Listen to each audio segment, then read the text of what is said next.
Hold on. Okay, so this one is. Well, welcome to Truth or Raps. This one is actually related to rap. Particularly, it's related to Eminem's his famous third rap battle. Anyone who's seen the movie 8 Mile probably knows, even without saying Eminem, if you said the third rap battle and somebody had seen 8 Mile, they'd probably know what you mean. The third rap battle in that movie, it's not actually the third one. There are other like smaller scale or like other little rap battles or rapping scenes throughout. Although they keep it just scarce enough that like you're hungering to hear the next rapping scene, and then when they rap, it's really like a feeling of elation like the entire time. It's like you're standing in awe as a magician does real magic on the street corner. And anyway, there's the final rap battle, and it's a little bit disappointing in a certain sense, but it works perfectly for the movie. It's just like it's sad, and the sense that it might be disappointing is that it's each of the previous rap battles. I think they had 2 rounds each.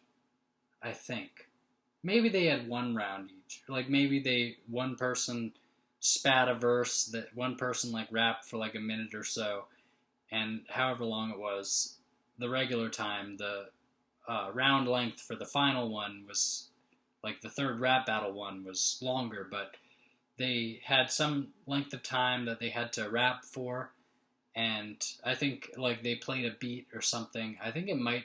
I don't know if it's always survival. No, not survival of the fittest. Shook One's Part Two by Mobb Deep, but it's at the very least, like it is that for some high intensity and like important scenes in the movie. But they play a beat, and then the rapper raps over the beat, and like they pick a really good beat. Like Shook Ones, for whatever they're playing that for, like that beat is incredible. That beat is maybe like one of the top 5 rap beats of all time. And for those who aren't like that familiar with rap or who haven't listened to a lot of rap more recently, like I had been before, like slightly more recently. Um, Still haven't been listening to that much rap, but maybe I'll get more into it. Um, for those who have been sort of out of the loop, or even for those people who might have listened to a lot of rap but maybe sort of like got into more of a veteran mode with it, or like some like intermediate mode, or just some sense of not hearing the rap for the first time kind of thing, even with new material or material that you hadn't listened to yet, but hearing it as more rap and like analyzing it like, well, this is good, like, and you're sort of like approaching it analytically maybe the first time you hear it, and you might forget how incredible some beats are. And boy, if you watch 8 Mile and like the movie navigates like through the story on the screen with that Shook One's Part Two beat at least multiple points, at least 2 during the movie, but like like really big scenes, they're playing that beat, and it's really incredible, and like it might sort of like breathe some life back into your game, and you might be like, oh my god, this is an epic beat, and like there is magic here. But anyway, in the third rap battle, what might be disappointing to some people is that, especially if each rap battle had more than 1 round, although that sounds like a lot of rapping, like adding it up, because then that's Eminem rapping twice and the first guy rapping twice, then Eminem rapping twice and the next guy he raps against rapping twice, and then like seriously like that. Well, that's like for the wait, no, that's 8 there. That's like 8 in a row. I don't know if it was multiple rounds because I loved all the rapping parts and it didn't feel like it got tiring at all, and it felt like it went by in the blink of an eye.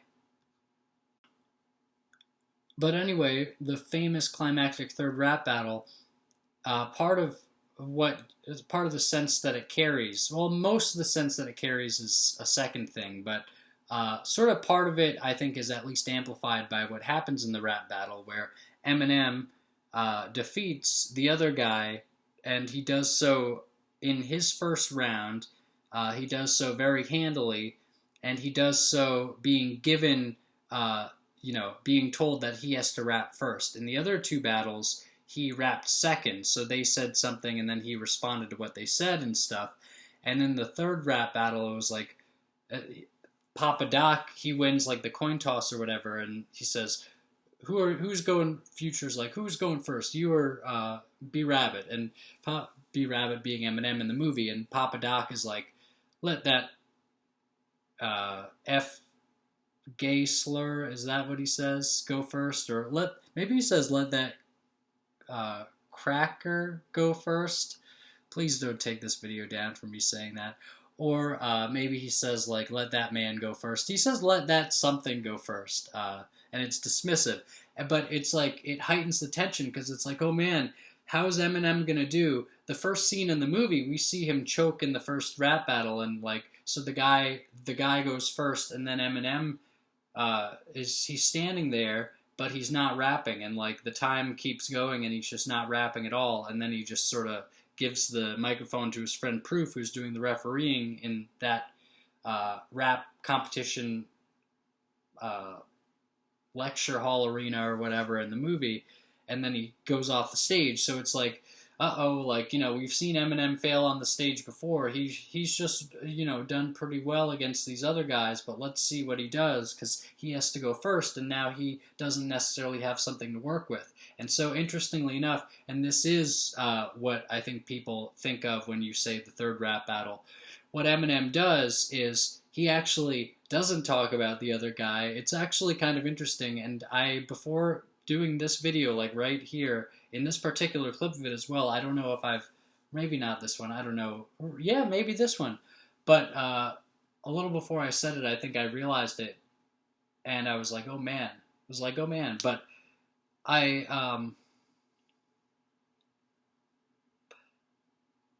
realized that, it's part of, I realized that by him being made to go first, the situation was that he didn't have something to work with by playing off of whatever the other guy did in his verse, and then sort of taking notes from that. And so, now he's left without that verse to work with. And so the movie sort of plays with that interestingly, because not only does he do a whole verse sort of dissing himself instead of dissing the other guy, or for most of it, he doesn't diss the other guy, really. He gets in a couple of really good hits anyway, but mostly he disses himself, or like says unflattering things about himself. And you could look at that as basically the movie saying, okay, he didn't give you this bushel of material to work with by going first, and so he put you on the spot by making you go first, and because you had nothing to work with, it seemed like an empty stage where you would then choke. But you then don't have anything to work with him, although he has a little to work with towards the end, but sort of symbolically maybe, he hasn't given you anything to work with. You're empty-handed, so what do? You point your fingers at yourself. And anyway, what he does in the verse is like he sort of humiliates himself. Maybe he starts by going after his adversary, which was Papa Doc in that case, in more ways than one throughout the movie, actually. But he basically says, "Yeah, I am white. I do live in a trailer with my mom. My friend Future is an uncle. Bleep." I might get this taken off of YouTube for saying that. Future is the guy who's refereeing it, and so Future, you see a little reaction shot of Future going like, "You're insulting me," and then he says, I think he says something about his friend who seems like, they sort of play him for laughs as sort of like the fool kind of character, or the idiot or something, and he says and Cheddar Bob is an idiot or something, and Cheddar's like, what? or something like that. But anyway, it's so interesting that Eminem's third rap battle was sort of his victory point. It's also an interesting victory point for him, of course, because he, throughout the movie, is dealing with these sort of less than fashionable life circumstances. He is living in a trailer with his mom, even if it is just temporarily. Maybe it is, maybe it's not. It seems like before the beginning of the movie, like he had been living on his own or with his girlfriend or something, but then he goes to his mom's trailer to say, hey, can I stay with you for a while? And of course, that's when she's having sex with her boyfriend, and there's a whole nother thing, and he kind of knew the guy from school, did he, or something? I don't know. Like the guy's sort of somewhere between his age and his mom's age, I think, but not but closer to his age. And so that's sort of a humiliation ritual, kind of like, yeah, like we see that it's like, yeah, you are humiliated by seeing your mother have sex, not even with your father, but with just some guy who's like maybe even kind of your age or something. And he's sort of like patronizing to you while he stands there like, yeah, man, what are you doing, messing us up or something?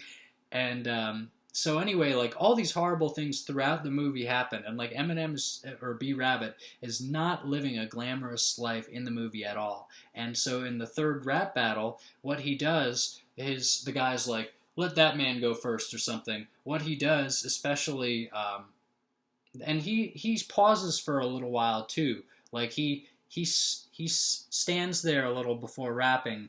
And I think some people in the crowd, or this is in the third rap battle, I think some people in the crowd might say before he starts rapping, they might even say like, is he choking? He's choking, or something like that. And maybe even some of the friends of Papa Doc on the other side of the stage or whatever, or wherever they are, whoever is, they might be saying like, oh, and you're wondering like, is he gonna choke? Is he gonna start rapping? And then he starts rapping. But the thing is, it's sort of like a really enlightening moment for him, and sort of like a real watershed transcendental thing, because he stands there under the harsh lights of the stage after taking a while to just like sort of sit there, or like compose himself, or whatever you want to analyze his pause as. Probably multiple factors going in at once, and many symbolic things, and situational things as well. Like maybe he's sort of like, yeah, you know what? I think I know what I'm gonna do. Let's blow their minds with this. And then he stands up and he's like,